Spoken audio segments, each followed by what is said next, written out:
எல்லாருடைய ஜனநாயக கருத்துகளையும் நேரத்தை பார்க்காமல் எடுத்துக்கொண்டது ஒரு நல்ல விஷயம். இதில் என்னன்னா, கடைசி நேரத்தில் ஒரு 3 அல்லது 4 கட்சிகளுக்கு நேர நெருக்கடியினால் வாய்ப்பில்லாமல் போய்விடுமோ என்ற ஒரு நிலை வந்துச்சு.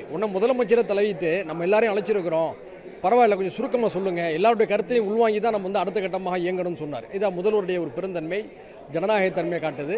நான் என்ன சொன்னோம்னா, சட்ட போராட்டத்தை ஒரு பக்கம் நடத்துகிறோம், இன்னொரு புறம் மக்கள் மன்றத்தையும் நாடணும். மக்கள் மன்றத்தை நாடணும்னு சொல்லி வரும்போது நான் என்ன சொன்னேன்னா, அதாவது ஒரு துண்டறிக்கை பரப்புரை இயக்கத்தை நடத்த வேண்டும், தமிழ்நாடு அளவில் நம்முடைய அனைத்து கட்சிகளும் சேர்ந்து ஒரு முழு வேலை நிறுத்தத்தையும் அறிவிக்க வேண்டும் என்று கேட்டுக்கொண்டேன். முதல்ல உச்சநீதிமன்றத்தை நாடுவோம், அடுத்ததாக மக்கள் மன்றத்தை நாடுவோம் முதலமைச்சர் சொன்னார்.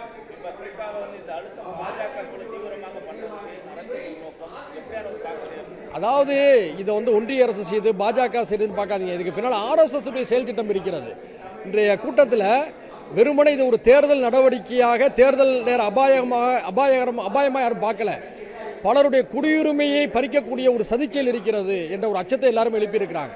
இது ஏதோ முதல்ல சிறுபான்மையினருக்கு மட்டும்தான் குடியுரிமை ஆபத்து இருந்துச்சு, இப்போ எல்லாருக்குமே ஆபத்து ஆயிடுச்சு.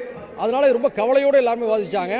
இது அரசியல் ரீதியாக, கொள்கை ரீதியாக அணுக வேண்டும், தேர்தல் ரீதியாக மட்டுமே அணியிடக்கூடாது என்ற ஒரு முடிவை நம்ம எல்லாரும் சேர்ந்து எடுத்துருக்கிறோம்.